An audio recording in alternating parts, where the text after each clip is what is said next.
Well, I think we should begin. And everybody can hear me? Yes. That's important. So, let me first of all introduce you with some welcomes for our Jewish visitors, Baruchim Habayim. For our Muslim visitors, Assalamu alaikum wa rahmatullahi wa barakatuh, wa ahlan wa sahlan. And welcome for everybody else. My name is Abraham Peck, and I'm the Executive Director of the Center for Catholic Jewish Studies at St. Leo University. It's my pleasure to welcome you to the third and concluding program in our speaker series entitled To Save One Life, Catholic and Muslim Rescuers of Jews in the Holocaust. Now, our two previous programs were devoted to understanding the characteristics and motivations of those few but extraordinarily brave human beings who risked everything to save Jewish lives, threatened with destruction by the Nazi final solution to the Jewish problem, and especially those who led religious lives as Catholic clergy and laity.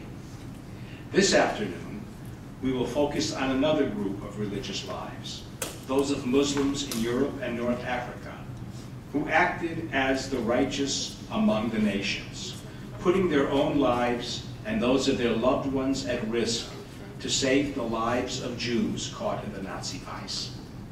So, before we go any further with introductions of our other participants, I just want to acknowledge the wonderful organizations that have served as our co-sponsors for this series, especially our major partner, the Franciscan Center of Tampa, and Sister Annie Dougherty, wherever you might be, you're right there. Our gratitude to you for opening up your beautiful center for opportunities. And if you really like this program and you want to come back again, they've got food.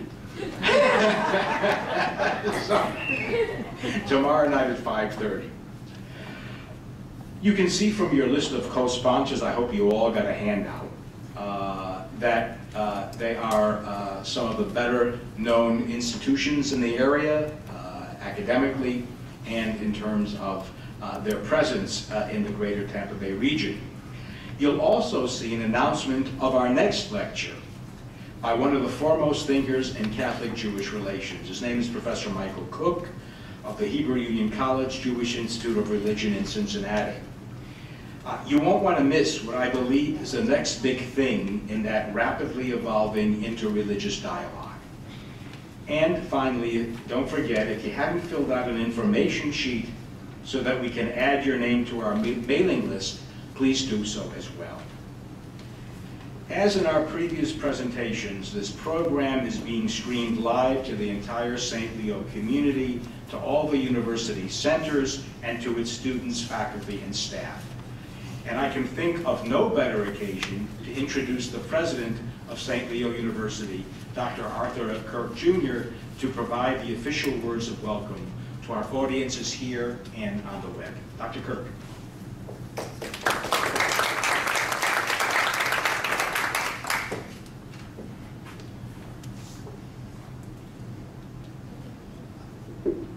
I'm going to do it the easy way and just say welcome.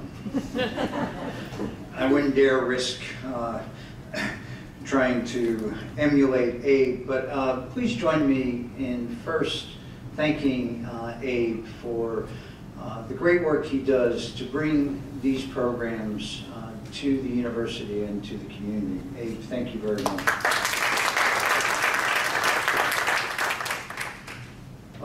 I too am delighted to welcome everyone here for the third in the series of To Save One Life, Catholic and Muslim Rescuers of Jews in the Holocaust. And as you know, presented by the Center for Catholic Jewish Studies, housed here and sponsored by St. Leo University. It's really a privilege for the university to be home to the Center for Catholic Jewish Studies, and we're proud of our mission to support its mission to build mutual respect, understanding, and appreciation among all people of all faiths and goodwill by providing opportunities for interfaith dialogue and learning.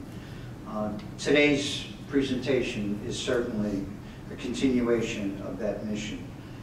Part of St. Leo University's mission as a Catholic institution in the Benedictine tradition is, quote, to recognize the dignity, value, and gifts of all people, end quote, and to listen respectfully to and respond to the opinions of others. In that spirit, I'm delighted and honored for today's event to be taking place at University campus, not only for the benefit of our students here and the greater community, but for our students at our 45 locations in 7 states. It was just 1 year ago tomorrow that we welcomed for the first time, a distinguished scholar of the Islamic religious tradition. Today we're blessed to welcome our 3rd Muslim speaker in a year's time, Dr. Afridi, Assistant Professor of Religious Studies at Manhattan College and Director of the college's Holocaust, Genocide, and Interfaith Education Center. Dr. Afridi is perhaps the first and only Muslim to become the director of a Holocaust and genocide program anywhere. That fact makes her visit even more special as we seek to promote open conversation and greater understanding between Catholic, Jews, and Muslims. So welcome, Professor. I'm certain your discussion of Muslim rescuers of Jews during the Holocaust will be very enlightening and will spark an intellectual discussion among our students and faculty and visitors about important moral and ethical issues. And thank you again for coming. Before our opening prayer, and Dr. Peck will make that introduction, I would like to remind everyone that the Office of University Ministry and the Center for Catholic Jewish Studies will host a Liberation Seder for students, faculty, and staff at 5:30 p.m. this Thursday on the 4th floor of the School of Business building. The meal will mark the Passover holiday, which begins next Monday at sundown. And for more information of that, for that event, please stop by the Office of University Ministry in DeChantel Hall, or perhaps speak to Abe. I'm guessing that he's doing a lot with that as well. Let me get out of the way so we can get to the real reason that we're here. But again, welcome. Thank you for coming. Thank you, Abe. Thank you, Professor. And let's have a great afternoon.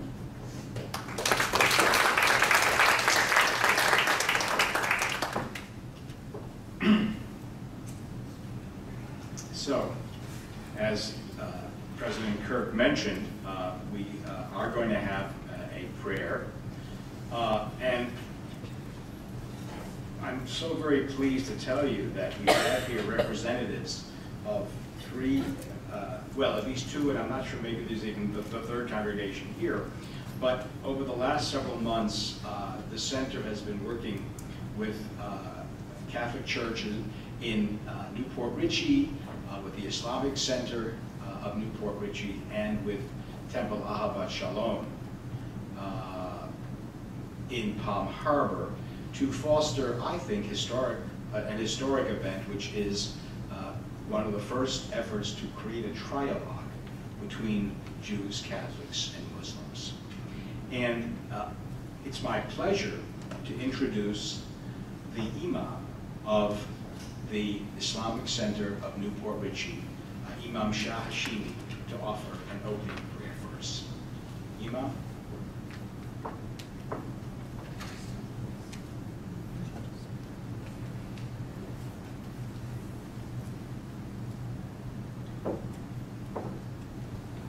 Hi.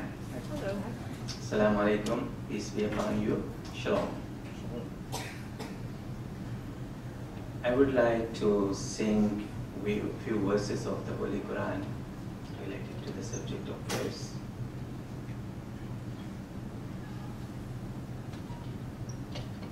أعوذ بالله من الشيطان الرجيم بسم الله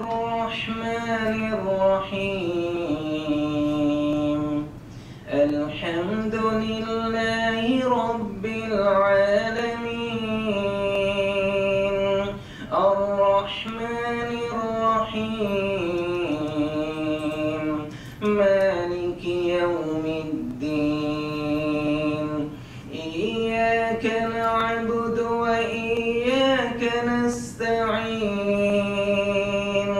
اهدنا الصراط المستقيم صراط الذين أنعمت عليهم غير المغضوب عليهم ولا الضالين.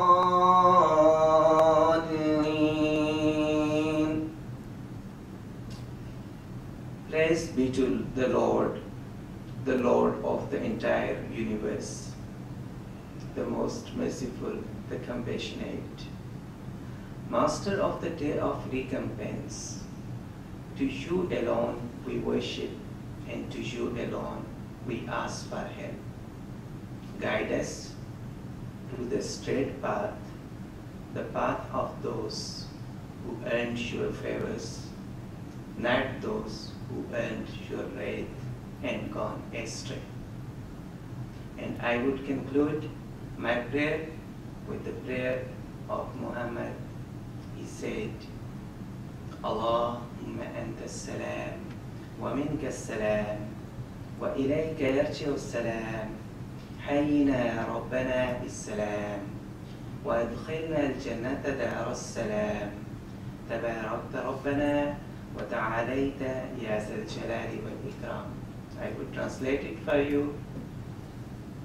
O the peace. Peace descends from you, and it returns to you. Revive the soul of peace in our hearts, and give us your special blessing of your peace. We make this prayer and dua and invocation with hoping that may God would establish peace on the face of earth, and may God would make us as a representative of peace and ambassador of peace. Amen. Shalom.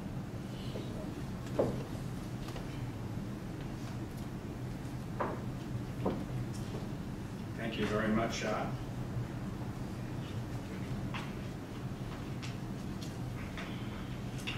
So, we are ready for the main part of our evening, or afternoon, I should say. David Wasserstein, professor of Jewish studies at Vanderbilt University, has written the following words that may shock, provoke, and enrage those who are caught up in the mood of the moment, one that sees Islam and Muslims only as threats to world and religious peace. Islam, he writes, saved Jewry. He argues that before the birth of the Prophet Muhammad, Judaism under the Byzantines was near extinction, and under Persian rule was in danger of being relegated to a cult.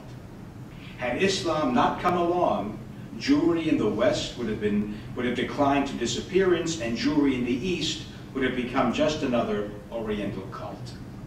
But this was all prevented, Professor Wasserstein argues, by the rise of Islam. The Islamic conquests of the 7th century changed the world, and did so with dramatic, wide-ranging, and permanent effect for the Jews. Even as Dhimmi, protected peoples, and as al-Kitab, people of the book under Islamic rule, Jews achieved near legal equality and social and economic equality. And Jews were able to revive Hebrew as a language of high literature, parallel to the use among the Muslims of a high form of Arabic for similar purposes. Along with its use for poetry and artistic prose, secular writing of all forms in Hebrew and in Judeo-Arabic came into being, a form previously unknown to a religious community that viewed the use of Hebrew only as in Hebrew, Lashon HaKodesh, as a holy language to be used only in communal prayer. This golden age for Jews in Islamic Spain, known as Al-Andalus, and in Baghdad, and in North Africa, and in Egypt, was not without its tarnishments. There were times of tribulation and violence against Jews, who were never allowed to forget their second-class status. But it was a much better and safer existence than in the Christian Europe of the time. This leads us to a discussion of the second time that Islam saved Jews, during the darkest time of Jewish existence, the years of the Shoah, the Holocaust. And to discuss these acts of heroism, as well as to discuss the darker side of Muslim-Jewish relations then and now, it's my pleasure to introduce Professor Mehnaz Afridi. She is an assistant professor of religious studies and director of the Holocaust, Genocide, and Interfaith Education Center at Manhattan College. And as Dr. Kirk indicated, we think she's the first director, a Muslim director of such a center. But she also teaches courses on Islam, Judaism, world religions, Arab and Jewish literature. Mehnaz Afridi was born in Karachi, Pakistan, raised in Europe and the Middle East. She earned her BA and MA degrees from Syracuse University and her PhD from the University of South Africa. And I'm certain that she is as fanatical a Syracuse basketball fan as most of those alumni are. And as Syracuse begins to play in the big dance, I wish her or the team well. Professor Afridi is just about finished, I hope, as she does, with a book that should appear next year entitled The Shoah Through Muslim Eyes. In it, and in today's lecture, she will discuss the good and bad sides of the Muslim relationship to Jews and Judaism during the Holocaust in our own time. So please, welcome Dr. Mehnaz Afridi.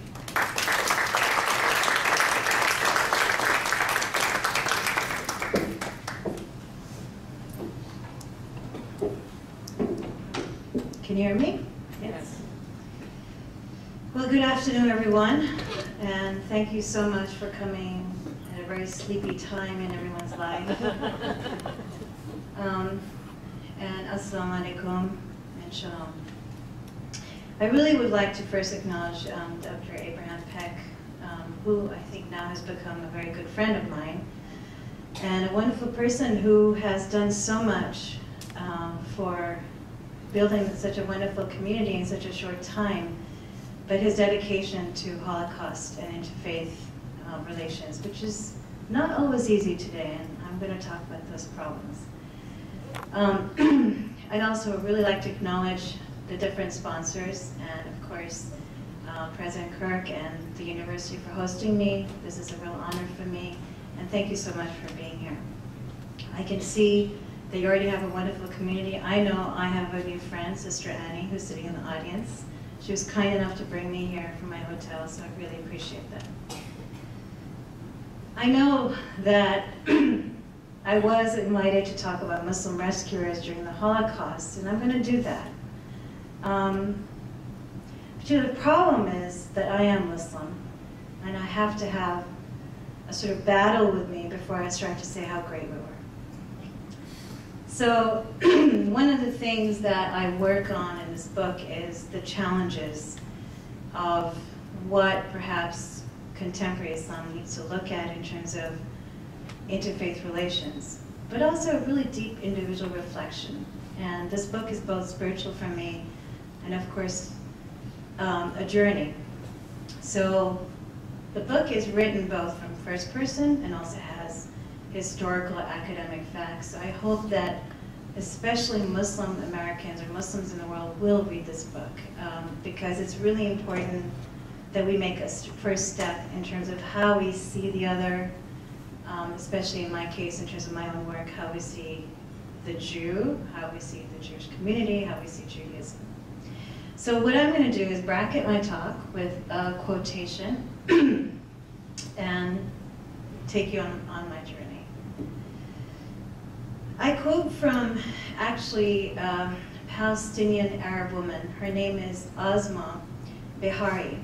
She was a member of the Knesset in 1995.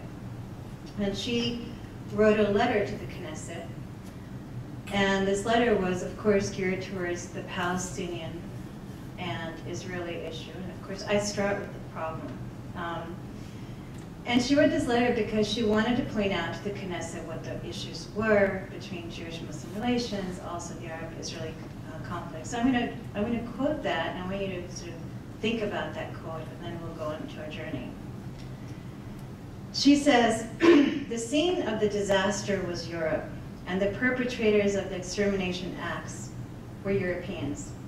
But the reparations were paid first and foremost in the Middle East by the Palestinians. This is probably the reason that a discussion of the Holocaust in the Arab context always revolves around its political implications and circumvents the event itself. The basic Arab anti-Zionist stance determined their attitude toward the Holocaust, as towards anti-Semitism in general. This stance is not the cause of the Arab-Israeli conflict, but its outcome. Anti-Jewish texts were engaged in the justification of the Holocaust and with its denial as a Zionist hoax, a rhetoric which, among other things, was an attempt to deal with the Zionist instrumentalization of the Holocaust, end quote. So here's the problem that she sees.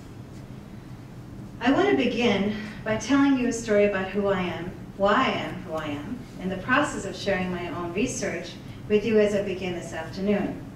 I was born, as Dr. Peck said, in Pakistan, and I was raised in Western Europe in countries like Switzerland, UK, amongst Christians and a few Jews at private bilingual schools. I then moved to the Middle East with my family for 3 years, and this is where many questions started to formulate in my mind. Then the move to Scarsdale, New York, a Jewish American community, confirmed my questions, and my journey began as I embarked on a BA in Religious Studies and English with a master's in Comparative Religion, 19th century Germany, and then a PhD in Islamic Literature. In the process of writing this book, and this is really about what the book is about, so you'll see nuances of it, it has opened up new thoughts and questions in my mind about memory, how we see the past, present, and future. Recently, someone asked me what was the goal of my book, and I responded that I was fatigued by anti-Semitism and Islamophobia in the world. And I felt that the book hoped to offer Muslims a different perspective from another Muslim, to understand the pain of the other and recoil in some self-reflection. I'm not certain that this book, as my first journey, will have that indelible impact, but it might create a dialogue about pain and suffering of the other. My personal goal is to present the historical facts, but also look at memory in a way that is not always nostalgic, or the way that we truly want to remember our own histories. Memory has its own issues in post-Shoah or post-Holocaust literature. However, the memory that I discuss is about the Muslim mind and the overarching inflated memory of an ideal era of early Islam under Prophet Muhammad and the celebrations of great empires lost and forgotten. How do we remember the past? What do we glorify? Do we read our own history? These questions lurk beneath the substance of this book as slithering gaps of repression that I hope are reawakened. The reawakening can be painful and disappointing, I know, and simultaneously an offering of slow change and transformation. During the Holocaust, many strategic allies of Germany were influenced by the Great Empire through the promise of economic gain, political strength, and colonial defeat of the British Empire. I wanted to stop there for a second. I mean, I'm very interested in looking at how Muslims perceive the Holocaust, but also how Jews and Christians see the Muslims' role in the Holocaust. And that's very important to unpack before we start talking about the rescue of Jews by Muslims and even Christians. During the Holocaust, many strategic allies of Germany were influenced by the Great Empire through the promise of economic gain, political strength, and the colonial defeat of the British Empire. The main proponent of creating a Gulf and agenda of the German government was to weaken the attitude of the world towards the Jews, scapegoating, if you will, to garner allies and successively play on a weakened nerve of many Arab allies. Nazi Germany's Arabic language propaganda was not primarily the result of translation of Nazi ideology and canonical texts into Arabic, although Mein Kampf and the Protocols of the Elders of Zion had been translated into Arabic before 1939. Neither, in contrast to the propaganda campaign in Germany and Europe, figured prominently in Arabic propaganda. Rather, it was a selective reading of the Quran and a focus on the anti-Jewish currents within Islam, combined with Nazi denunciations of Western imperialism, Soviet communism that offered Nazi propaganda its point of entry to North Africa, Egypt, Palestine, Syria, Lebanon, and Iraq, and to Muslims in the Middle East in general. So what you had here was before World War II, before the onset of the Holocaust, you had German Nazi ideology already infiltrating the Arab world. So you had the translation of Mein Kampf into Arabic, Particles of Zion into Arabic already coming into the Middle East. So this is not something that happened overnight, but something that was coming through in terms of the perception of Jews. Anti-Semitism in the Arab world is a topic that unfolds acutely today as we see the Arab and Muslim leaders deny the Shoah, engage in relativism, and politicize the Holocaust. It is not only the period of World War II that beckons me to look at the stark reality of Jewish-Muslim relations, but the historical exchange between Jews and Muslims in Arab, African, and Spanish lands. The nostalgic feeling that Muslim empires were the most lenient on Jews and Christians for a few years, and yes, there were examples of that. But the historical data and the documentation points to hundreds of instances of anti-Semitism and mistreatment of Jews in Arab lands. I remember giving a talk about contemporary Jewish-Muslim relations at the Iranian Cultural Center in Los Angeles, whose director is an open and marvelous man, a willing peacemaker. However, his audience gawked at me and was shocked when I said that the golden age of Jews living under Muslims was not so golden for everyone. Jews and Christians were allowed to participate in communities, but as second-class citizens who were required to pay a certain tax, or jizya, and live according to the law of Islam. I shared the positive stories of Jews living in Arab African lands during the so-called Golden Age, where indeed between the 10th and 12th centuries there was an exchange of art, architecture, poetry, and language. Major thinkers such as Moses ibn Ezra, Solomon ibn Gabirol, and Yehuda Halevi could practice their craft. The Islamic civilization in Spain also profoundly influenced Jewish art, architecture, leisure activities, even modes of religious devotion. Andalusia was not alone in such development. Jews in Egypt, North Africa, and Sicily followed the Iberian cues with their own circle of poets. On the other hand, history shows that things did turn for Jews in Arab lands. The Jewish ghettos, or melas, the many incidences of hatred and mistreatment of Jews, took a turn as early as the 16th century to the present modern period. This point betrayed the audience's inaccurate feeling that somehow Arabs and Muslims had always been open and nurturing to Jews and others. Not so, I said. As the Palestinian-Israeli conflict continues to enlarge the gap of misunderstanding and limit mutual dialogue between Jewish and Muslim communities through the world, a few Jewish and Muslim artisans of peace continue to hold interfaith partnerships and inter-religious dialogues of reconciliation between Israelis and Palestinians. For example, the Foundation Three Cultures and Three Religions, based in Sevilla, Spain, has become an annual pilgrimage for traders of peace. However, this is merely a performance that can end when the actors have left. For example, interfaith dialogue has become problematic today because it's only in certain groups. What I try to suggest in my work is that it has to have a public face. It has to have a place where we can break the barriers of Jews, Muslims, and Christians, not just coming for an interfaith dinner, but to actually go to each other's homes for tea without creating a space. And this has become problematic even in the United States, where we think we are assimilated, but our communities are still, in a sense, segregated.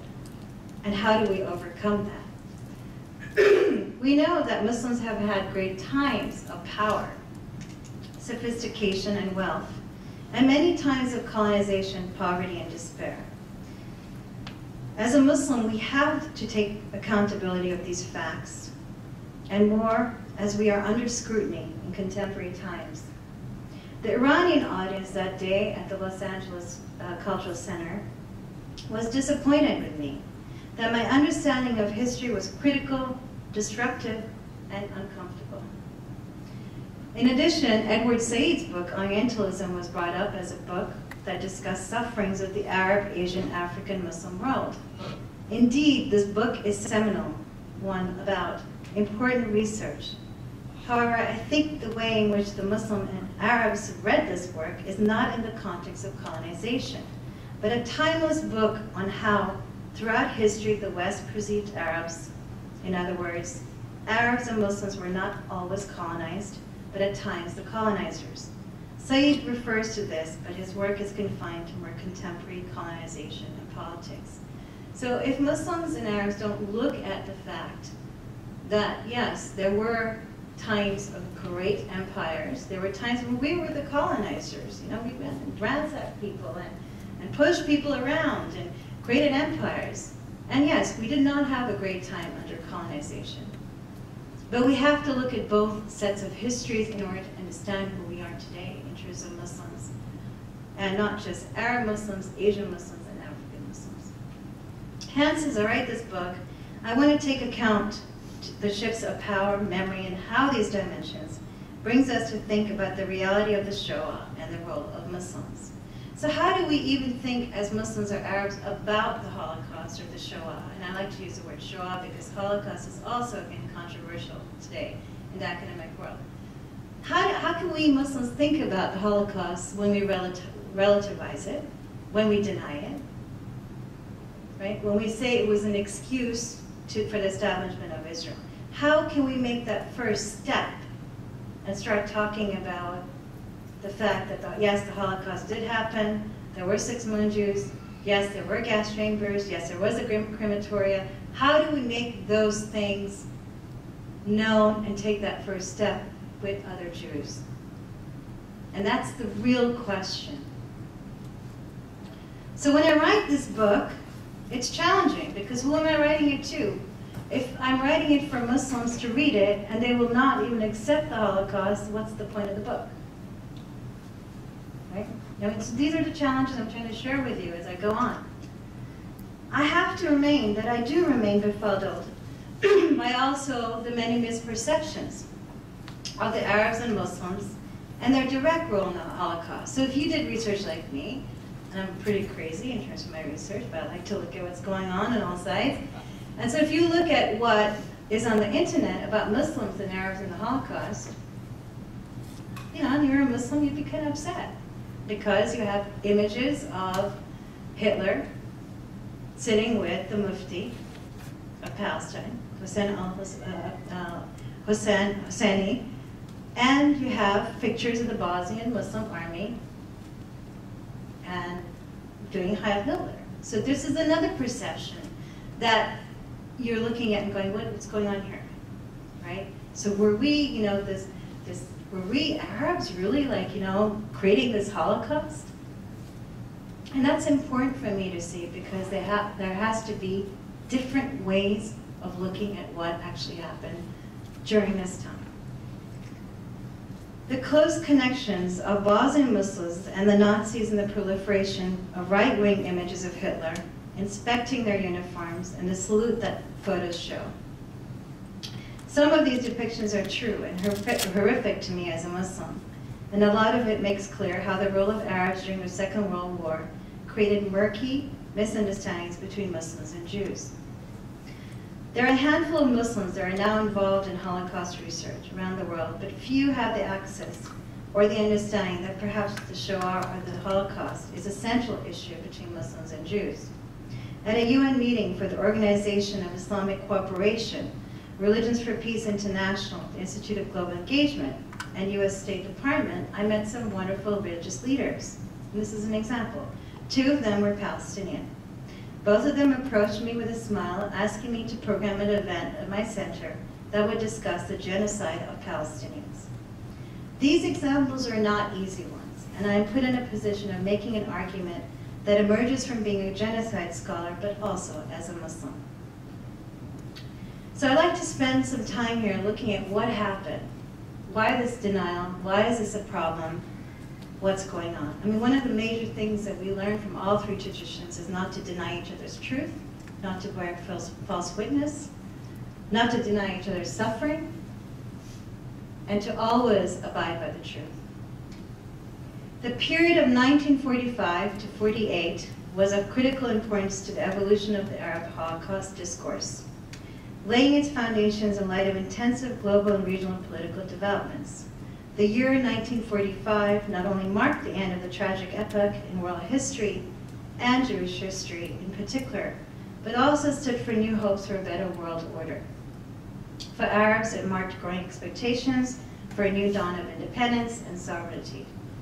Now, at the same time, there was another reaction. For the Palestinians, this was a period of political reawakening after crushing of their 1936-39 rebellion, political stagnation of the war years.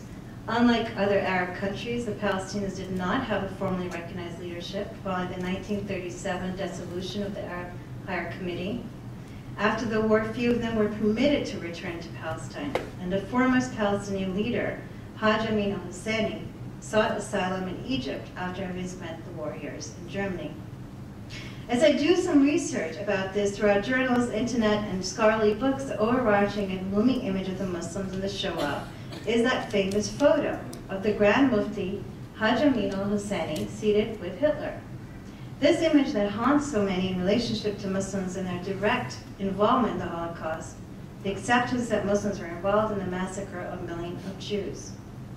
Muslims and Arabs are accused of colluding with Hitler and garnering support from the Axis, Nazi Germany, Fascist Italy, Imperial Japan, and others. There needs to be some clarification on this. All parts of the equation of Muslims that are Nazi collaborators or Jews as Zionist Nazis. These images that have become truths to many Muslims and Jews are not as black and white, but has several layers of historical and religious and military clarifications. And this difficulty of writing this book has several layers that lie in between. I'm aware of so many politically motivated ways in which Jews and Muslims can misuse these images to defer understanding and dialogue around the beginnings of the State of Israel. As a Muslim, it's important to recognize that Muslim Arab countries were aware of the persecution of Jews, but not instigators of the Holocaust or systematic murder of 6 million people as suggested by some Jewish and non-Muslim sources. And a recent article occurred, and this happened when I was hired for the center as a Muslim in terms of being a director of the Holocaust Center. There was a similar case in Germany, in Berlin, where a Muslim man, was hired to be also the director of an anti-Semitism center, and this became a problem. This is the critique that he made, and I just want us to listen to this critique, and I'm going to take this critique apart to see how language and rhetoric does this to communities. When we sensationalize things, we don't give people a chance, and how we are apt to go to these images that I'm talking about constantly. And it goes on in both communities, right? There's no glorification here at all in terms of Jews or Muslims. Subsequently, this is about the Anti-Semitism Center in Berlin, and this is what he's writing. Subsequently, the Arab-Muslim Brotherhood developed close ties with the Nazis even before the Holocaust. And there's absolutely no proof in that. During the Shoah, the Arab and Muslim leader at that time, Haj Amin al-Husseini, Grand Mufti of Jerusalem, collaborated with Hitler and the Germans. Nazi Germany was pro-Arab, pro-Muslim, anti-Jewish. Holocaust survivor Simon Wiesenfeld documented the close relationship of the Grand Mufti of Jerusalem al-Husseini and the Axis in 1947, which is true, he did. Nazi scholar Hans Lindmann published a work about Islam in 1941, urging the Germans to see the similarities of the Muslim world in National Socialism. A leader Nazi agitator, Johann von Leers, was happy about Islamicism and converted to Islam after the defeat of Nazi Germany and went to Egypt, like many former Nazis, to spread Jew hatred and anti-Semitism in that leading Arab country. Egyptian President Nasser welcomed these Nazis and collaborated with them as the American Jewish community documented as early as 1957. This author fails to note that in the situation of Allied presence and war, propaganda was moved to and aimed to North Africa and the Middle East. He also fails to note that the situation of the Arab world after the fall of the Ottomans and the careless mention of Muslim close ties to Nazis assumes that Muslims were running the camps against Jews. Muslims were running several labor camps in Tunisia and Morocco under colonial rule of the Vichy government, which does not imply that they were innocent, but this was a war in which they had no hope for the British nor the Americans. These type of articles and glaring inconsistencies of how many former Nazis, as he says, moved to Egypt and that, quote, Nasser welcomed them, this generalization is not uncommon. However, I will attempt a reading of the most significant omission by scholars in Islam discussing the post-Israel period, and in the same vein, the avoidance of undertaking of Jews suffering pre-Holocaust. Arab countries were allies of Nazi Germany. They were vulnerable and at times welcoming of anti-Semitism. However, the collusion and systematic destruction of Jews is false. The famous Bosnian army that many articles discuss, and you can look at, I mean, there's a lot, I've done quite a bit of research on this Bosnian army, and is a reality. And sadly, one of the critical junctures where Muslims were indeed allowed to enter a camp. And this army went to war and couldn't take it and left in 2 months, just dissolved. They had no idea what they were doing there, why they were being asked to be there. The Arab discourse wavered between rejection and appreciation, or even admiration, in its attitude toward Nazi Germany and Hitler personally. It's possible to discern a shift from the early years after the war, when more negative references toward Nazi Germany prevailed, to increasing manifestations of sympathy with the growing resentment toward the Western powers. The question is, how involved were Arabs in the extermination of Jews? And were there Arabs and Muslims who rescued Jews? It's a fine line to walk to say that Arab countries during World War II were allies of the Germans and Russians, seduced by Nazi propaganda, at a time when Palestine was receiving thousands of immigrants from the war in Europe against the Jews. Jeffrey Herf's book, Nazi Propaganda for the Arab World, is incredibly well documented, and unfortunately, a glaring reality for Muslims, for it describes the role of Arabs with the Nazis and the direct involvement in allowing and believing in the anti-Semitic propaganda. Its documents point to the willingness of Arabs to simply be against Jews and align with Hitler. But as early as 1945, and this is really important for Muslims to hear and Arabs to hear today, that in one of the most popular, it's still a very, very popular online print newspaper, Al-Ahram, there were words that described the Holocaust and most people were not. And they were genuinely horrified at what had gone on. And all of a sudden, you see this disappearance of language as if it never happened again. So here, I'm just gonna, I have it in Arabic, but I'll just read you what I have translated into English. Massacres of the Jews was described, German atrocities was described, with a precise, detailed description of the death mill, which included gas chambers, crematoria to get rid of bodies. Other reports spoke of the selections, crematoria in the Nazi death factories, as well as the German death camps and torture camps. So you have this language that was reported in the Arab and Muslim newspapers. And the question that I ask is, what happened? What happened to this admission? What happened to this sympathy, this empathy that goes on and on in these papers saying, I cannot believe what the Germans have been up to.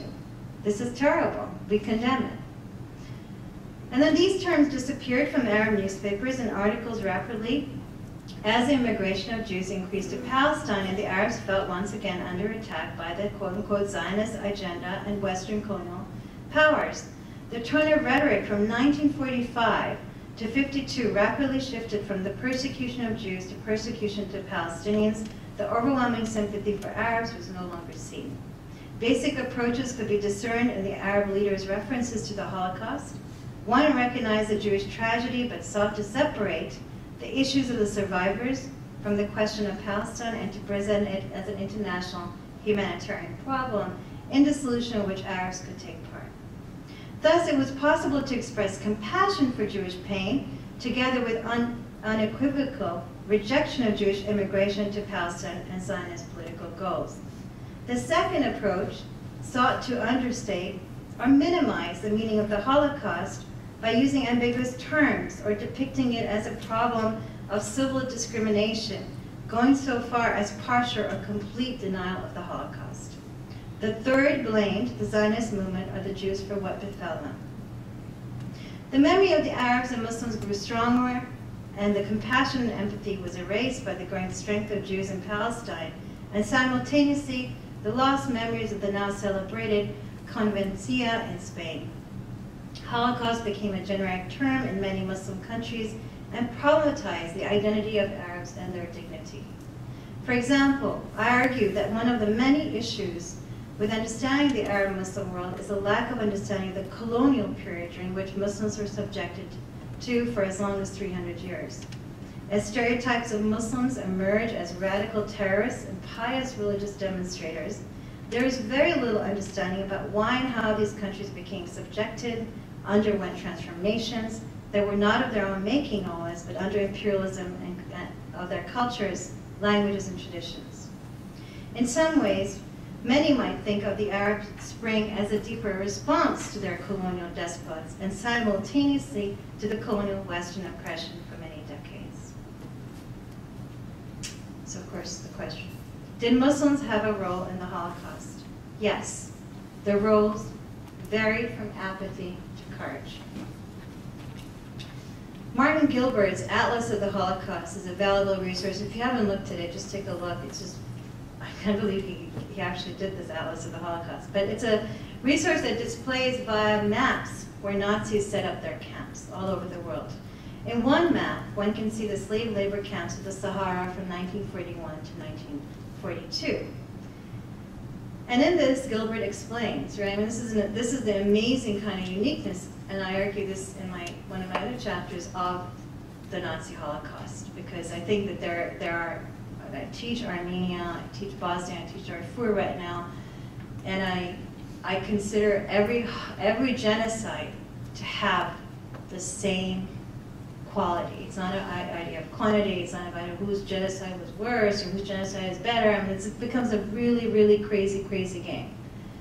But what I do argue, and I'm happy to talk to you about it, is that why I think, and why I prove historically why the Jewish Holocaust was indeed unique.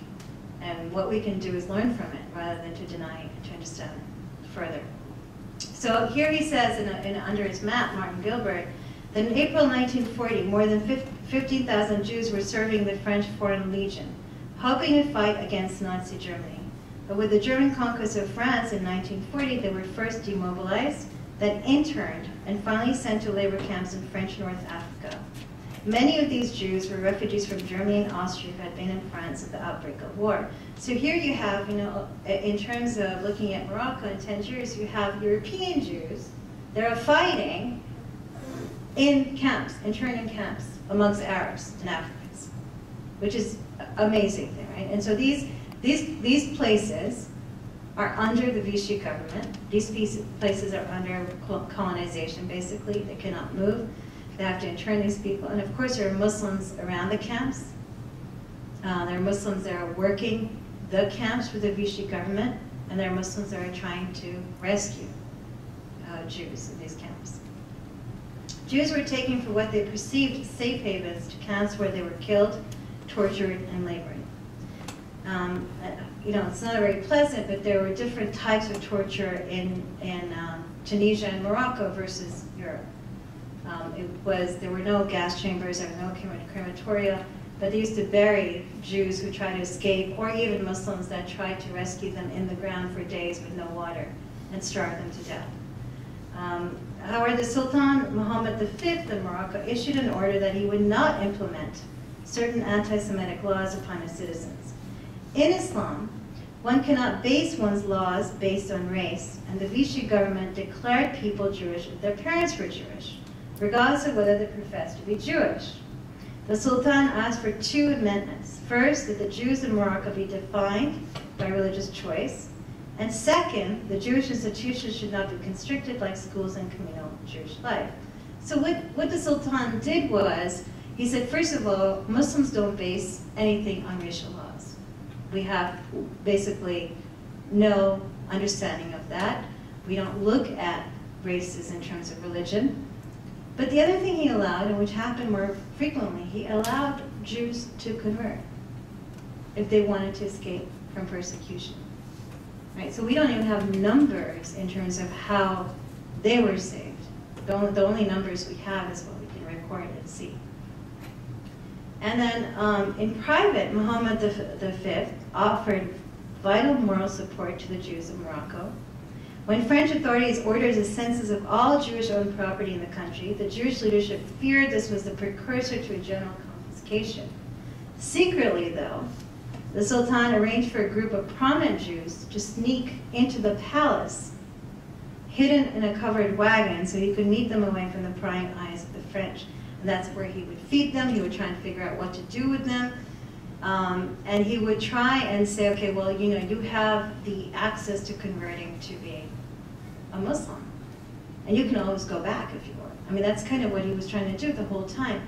And again, we don't have precise numbers. What happened in these camps are not evidenced by the many. However, and most of you probably know this book, Robert Satlow's book, we could find some interesting accounts and emerging witness accounts that demonstrate how severe the camps were in mainly Tunisia, and more importantly, how he states. And this is very important for us to understand, because if you look at camps in Europe versus Middle East or North Africa, there's a completely different picture. The camps in North Africa are not near as torturous, barbaric, and cruel. The camps in Muslim and Arab lands were not created, nor were they instigated by the local people. Where in Europe, we know that they were. There was all kinds of systems going on in terms of that. So that's something you want to look at. And Satlow says that we need to have clarity in terms of this, as a humanity. Clarity on this issue is important. By virtually all accounts, the mass of Arabs neither participated in nor actively supported the anti-Jewish campaign that European fascists brought to North Africa. In the northern African camps, witnesses relate how Arabs helped Jews, colluded with the Vichy Nazis, and most others stood by with apathy. The argument is that the Arabs were trying to protect what they had and were holding on to what they believed they had. As I try to get Tunisians, Moroccans, and Algerians to discuss this tragedy, I am left with silence. The lingering silence of both culpability and many righteous ones that rescued Jews and protected them during the Holocaust. Why? I ask them. And they are unresponsive or shrug at me, pointing out how Israel treats Palestinians. These are the blockades I experienced in doing research, obtaining first-hand accounts. Satlow is one of the scholars who has amassed these narratives about Muslims who were involved in the Holocaust, and right now under translation are 2 books about Muslim narratives in the Holocaust in North Africa. Most Jews believe that Muslims are anti-Semitic, and Muslims see the Holocaust with skepticism, and they may be right. Decisions over Holocaust education and films about the elders of the Protocols of Zion have aired repeatedly in countries like Egypt, Iran, and the Palestinian territories. However, the one predominant Muslim country that rescued all its Jewish citizens during the Holocaust was Albania. Albania is 70% Muslim and 30% Christian. Many stories are unknown about Muslims during the Holocaust. This story is a well-known one. In all European countries, Jews were transported, taken to concentration camps and death camps, but Albania, Morocco, Turkey, and Tangiers were the countries that came out with stories of rescue of its population of Jews. Under the Vichy government, Morocco and Tangiers were asked to have labor camps where they housed Jews, and here too there were stories of Jews being rescued. The King of Morocco, as I mentioned, has been under scrutiny to be amongst the righteous ones by Yad Vashem because of the testimony of Jews who survived due to the king's decision not to implement the anti-Jewish race laws, or send Morocco's Jews to France despite demands by Morocco's sovereignty at the time, the pro-Nazi French government of Vichy. By refusing the demands of the Vichy government, the king risked his life, making him eligible for the title of righteous among the nations. In Albania, for example, Muslims changed the names of Jewish families, hid them in their homes as Nazis hunted for them. In Tangiers, a Muslim man hid a family in his house while he detained SS guards, risking his life. Since the establishment of Yad Vashem, 21,700 people were awarded the title, 60 of whom were Muslims. Should Muhammad V be named righteous among the nations, he would be the first Arab ever holding the title. Even though Muslims are not educated about the Holocaust, they should at least look at the many Muslim initiatives to save Jews during the Holocaust. Last fall, I had the BESA exhibition, which is the Albanian Muslims who rescued Jews during the Holocaust. And it's an exhibition showing Albanian Muslims and photographs, and how Holocaust survivors went back to Albania to visit them, to thank them. And the stories were compassionate and very strong, but also these stories were normal. They were not used to this kind of persecution, the Albanian people said, and Besa means promise, almost like an honor. So they had made that honor to their community. And there were Jews that came into Albania from Greece that were rescued. There were times when the Albanian Muslims were fasting, and there was a Jewish family that they thought they were Muslims. But the Muslims knew that they were Jews, and they just kind of let them lie to them the whole time they were there. So they knew that when they were fasting, the Jews were sneaking in food. But they didn't want to make them feel nervous. So there's a lot of stories, but one of the things that really disturbed me, and as you know, I'm very honest here, is that the Albania is 70% Muslim, 30% Christian.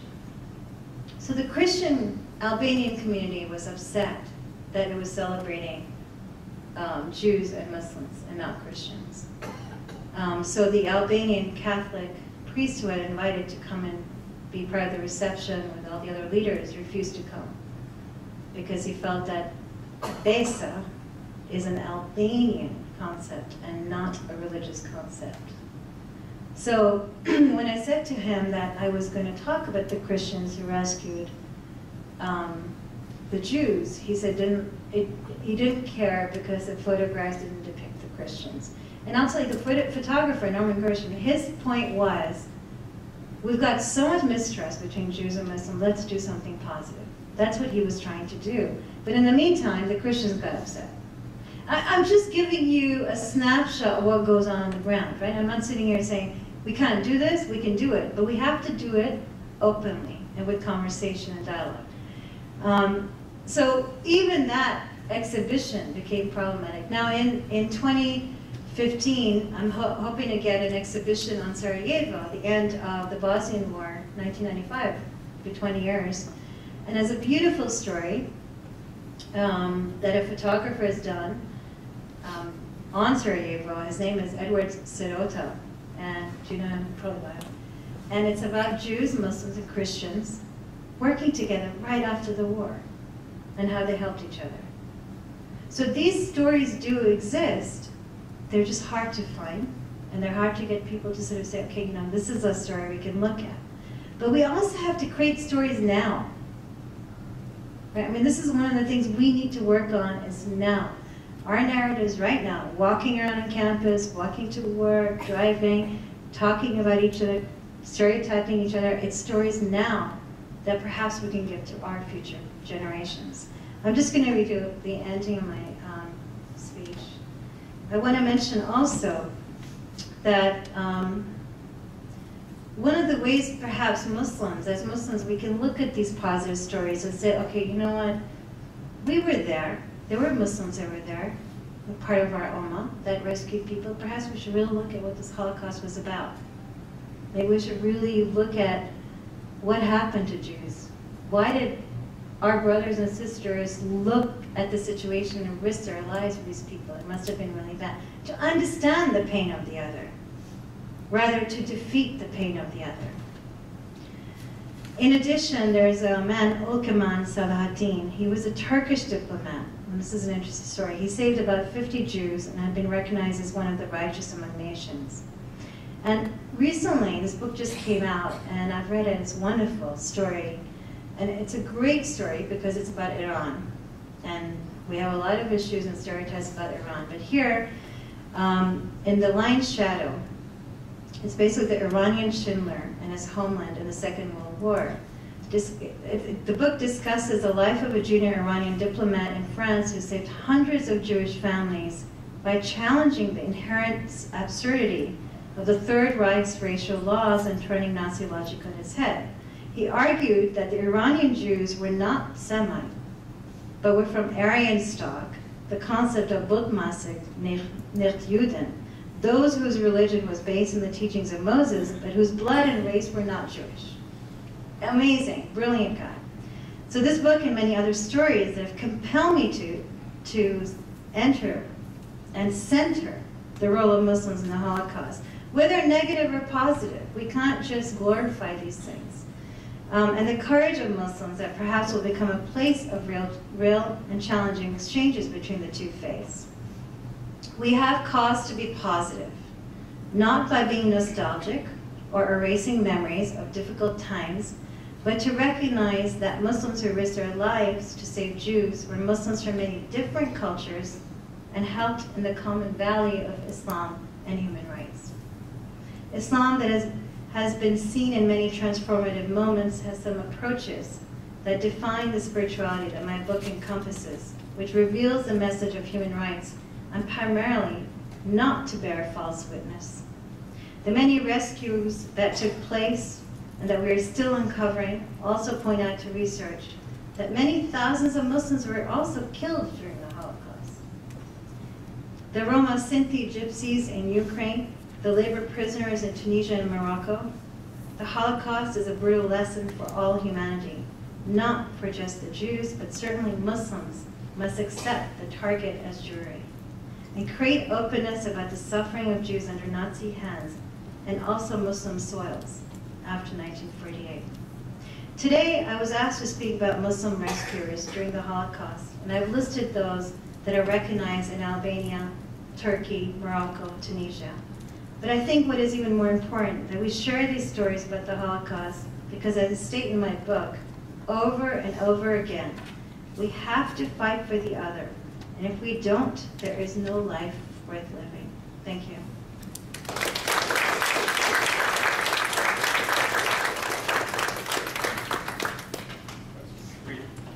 So, there you are. An effort to find a way to balance issues, to overcome stereotypes. I'll tell you the most amazing thing that I think I've read about how religious Jews and Muslims can come together is in the recent passing of Rabbi Mehnaz M, who was the chief rabbi of Tekoa, which is in the occupied territory. He founded the settlers movement, which of course has been a bane of contention between Jews and Palestinians. But he had a religious turnaround. And as a result, he became friends with Sheikh Yassin, who was the spiritual advisor to Hamas. And he would visit him. And on one occasion, Sheikh Yassin, who of course was killed in an assassination, said to him, "You know, Rabbi, we're two believers. If we could only be religious in our approach to creating peace between Jews and Muslims, we could solve this in 5 minutes. Because believers have only one understanding, that the land belongs to the creator of the heavens and the earth. But they don't rule the roost. Unfortunately, they only give sermons." But at the same time, it's important to understand that Islam and Judaism are based on revelations, and they follow those revelations. And those revelations talk about saving human lives and living a life of dignity. At any rate, that's my 2 cents on that. So we obviously want to have your input on this and your understanding. We have Jews and Muslims in the audience. So please, sir.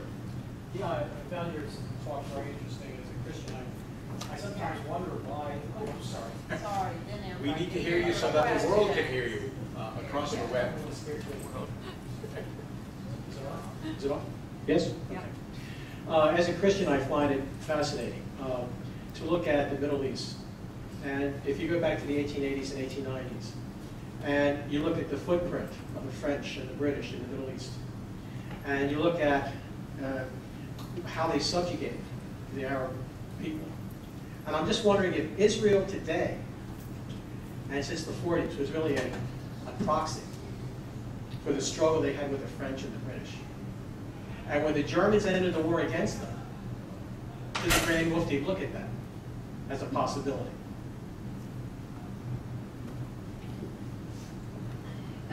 You know, I mean, I think the image of Israel was seen as a proxy of the West. It wasn't a religious issue. It was more of a political issue. Oh God, here we go again. And this is from the Arab Muslim perspective. That we've been under colonization for almost 300, in many places for over 300 years, and then now, you know, aligning with Germany in their minds was more powerful because they were already at odds with the British, the French, and others. But you know, I think we have to stay clear of like the geopolitics sometimes, because then it's like, okay, well, you know, the Russians were also the allies, and then, you know, it just becomes this sort of or the Italians were the fascists, or the Vichy, the French. It becomes very easy for us to look at that. But I think what's important about your question is the perception of Israel. Rather than understanding why Israel is a state, why it's important to Jews in terms of religion, what happened pre-1948, what happened in the 1800s, what happened in 1910, how did the lands get transferred before the establishment by the UN in 1948. So I mean, there's a lot of history that's not taught at all, on either side, or in terms of, if you look at, I teach a workshop in Israel and Palestine. And my Israeli students say I'm biased, and my Palestinian students say I'm biased. So really, I can't really please them. But the point is, I'm doing something right if they think I'm biased on both sides. But it's just factual analysis when we start looking at what's going on. So yeah, I mean, I think Israel becomes this sort of stereotype, but that transfers into a lot of different, very dangerous things. And when, you know, the Knesset member says, you know, this becomes a problem of the Holocaust, she's not incorrect in terms of that denial, right? So why deny the suffering of the other, whether it's Muslim, or it's Jewish, or it's Christian, right? The only thing is with the shift to natural gas, one wonders, you're going to have less of an emphasis on Arabic oil. And will this problem resolve itself naturally because of the socioeconomic aspect of it? Yeah, it's a big political question. I don't know if I can answer that question. Fast enough. Yeah.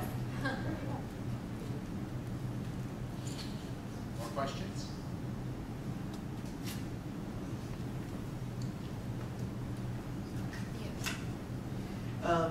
Recently, there were several articles in the 10 papers with regard to the fact that most people talk about Auschwitz, Bergen, or Buchenwald as the only places that these things occurred.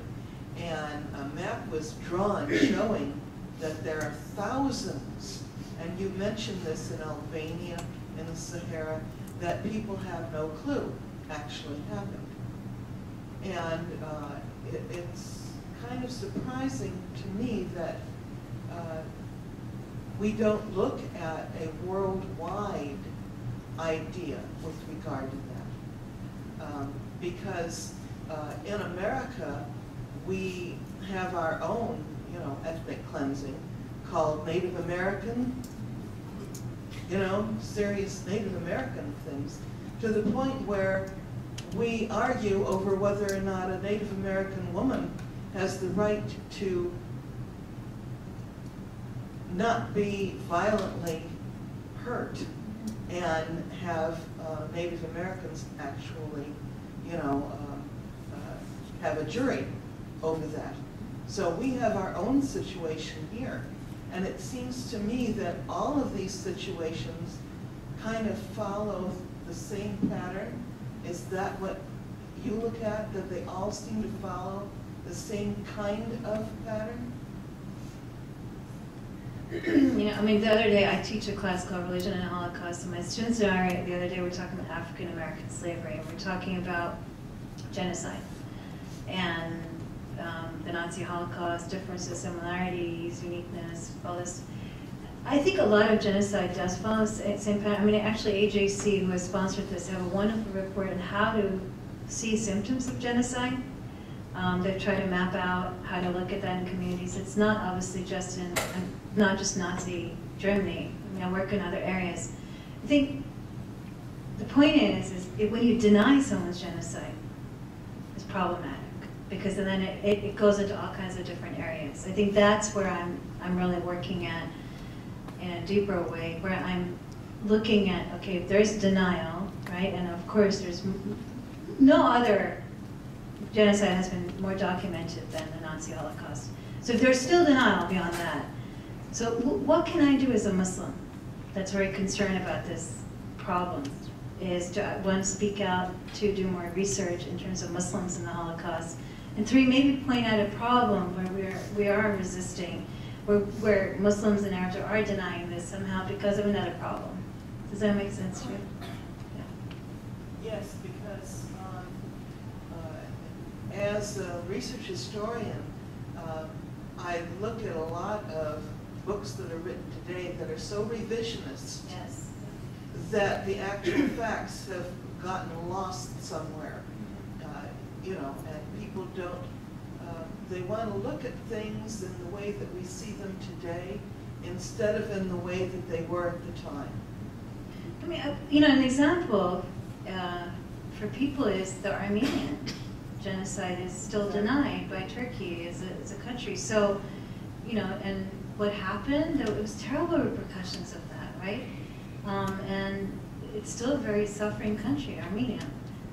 So how do you do that? How do you think about that? What happens when you deny someone's identity, or when you deny somebody's grave, basically, right? They're not allowed to go to sites where they were massacred.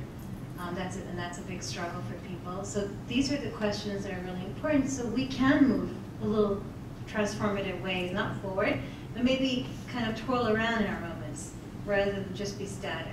That's sort of what I'm hoping for in terms of my work.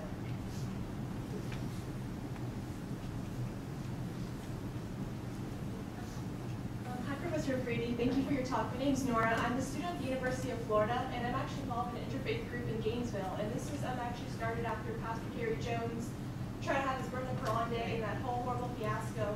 And I'm one of the youngest participants there, and I love it so much. It just brings so much joy. You know, it's right now it's a dialogue, it's not a trialogue, unfortunately, but we're trying to get it to be so it's Christians and Muslims. But I noticed that there's not a lot of youth, and you know you teach youth. So how can we make interfaith more appealing to youth rather than just we need to make it more appealing? What are your suggestions, advice for that? Okay, I mean, you know, interfaith dialogue can just be an intellectual exercise, and it's really boring. Yeah. Thank you. Except for when Abe's in charge. All right, you know, I obviously teach college, so they range from 17 to 21, 22. You know, I have them do projects together. So one of the things that I was telling sister here, I'm going to call her sister because it's interfaith, is that we have a project in Park District, Bronx, where we have a Muslim school run by a Zambian imam. It's a very poor Muslim school, but the Chabad Jewish community have lost their shul, and so he's asked them to make their shul in the mosque. And then my Catholic students from Mehnaz College are going to come and help service that. And there's an excitement about that. That is very different than us sitting here in the room, or you know, me with my academic jargon. So you know, that is something that is exciting. And then that will break into, I hope, more than a 2-year-long project where my center can really feel the Catholic energy, but also me being a Muslim and understand what the mosque needs, right? Then we have teenage programs around that. And then we're going to create an educational program which is open to all teenagers. So you have movies, you'd have a photo exhibition, but you'd also be going out and working together, having lunch together, having dinner together, but not in an interfaith setting. Just kind of hanging out, right? I mean, this is what kids like to do. So that's the way I think you can create something like an interfaith thing, but it has to be sort of immersed. And it has to be, and that will be long-term, right? That will be an experience of the body and the mind. That's why people pray, because there's an experience going on in the body and the mind and the world outside. So I think that would be really helpful, if you could create something. I just want to step in, not to defend myself, but the Center for Catholic Jewish Studies actually has in progress a program which will bring together, there are 2 Muslim high schools in Tampa, and we've approached one of them and the principal who has agreed, and we're now looking for one of the Catholic high schools and one of the Jewish post-bar mitzvah, bat mitzvah age community groups at a high school. It is a high school, to work together on social justice projects. And Professor Afridi's right. Kids just don't want to sit down and talk about theology. It is boring. If they can't text about it, what's the point? So we are in the process of doing this. So have no fear, we're on board with what Professor Afridi is doing. I'm going to come up with an interfaith app. Not bad idea.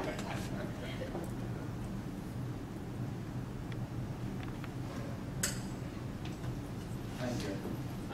I would like to say, first of all, I'm a foreigner here. I'm from Britain.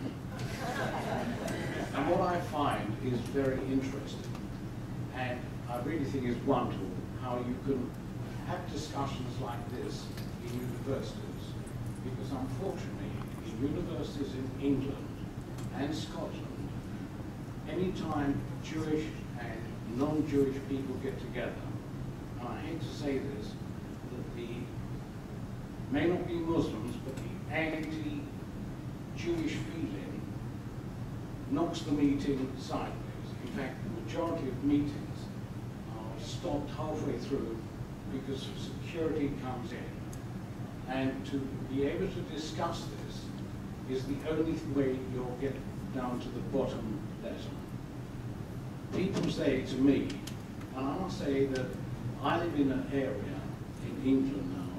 I used to be in a very called London, and then I got married and got deported to an area called Leicester, which is now, Leicester is 62% Muslim and Indians and Pakistanis. So therefore we have a very big mixture, but we don't have too much trouble between the Jews and the Muslims, because they have trouble between the Sikhs and the Muslims, so therefore we're not terribly involved. And also, we are such a small community that they've got to look for us. The other thing is, when people I find in our area are so ignorant, I say ignorant in the nicest way, because they've never met Jews. I had a wonderful experience with my wife. One of her closest friends for years, Sharon happened to say she was Jewish. And this girl, who was a friend of hers for years, said, "You can't be Jewish." And Sharon said, "Well, I am." "No, you can't be." And she said, "Why can't I be Jewish?" She said, "You look like us."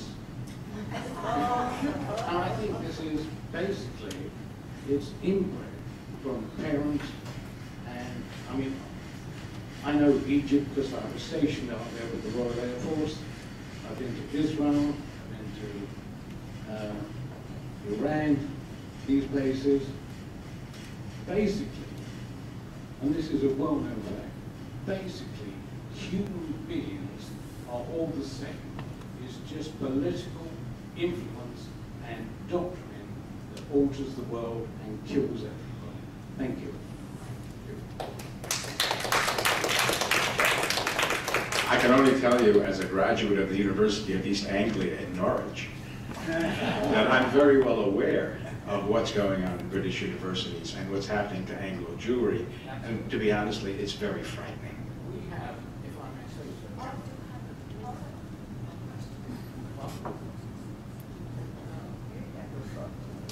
I was going to say that the amount of Jews living in England today, England, Scotland, and Wales, is under 500,000. Muslims at the moment over nearly 4 million, and it's, I don't say any country should stop immigrants coming in, because every country needs immigrants, and I think the Jews are ones that first of all will welcome immigrants into a country, because we were taken in. My family was taken in 6 generations ago, so I'm already a bloody Englishman. My wife's family was less. Thank you. Yes, questions as well? More? Is everybody satisfied with the state of how we've responded and your questions are answered? Good. Well, look, what we can offer you is as soon as the book comes out, we'll be able to get at least 10% off, even beyond. Not to worry. All right?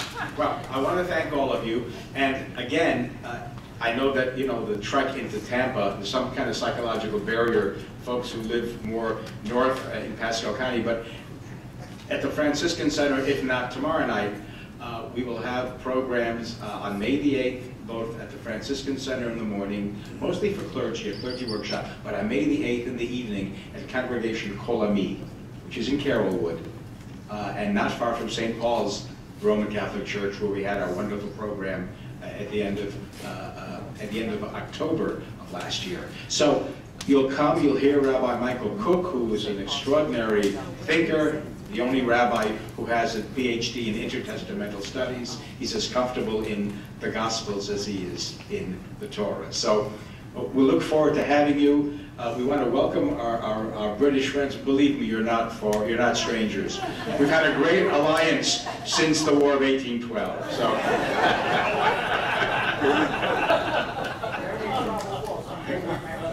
What happened? At any rate, thank you for coming, and we'll look forward to seeing you again. Thank you so much.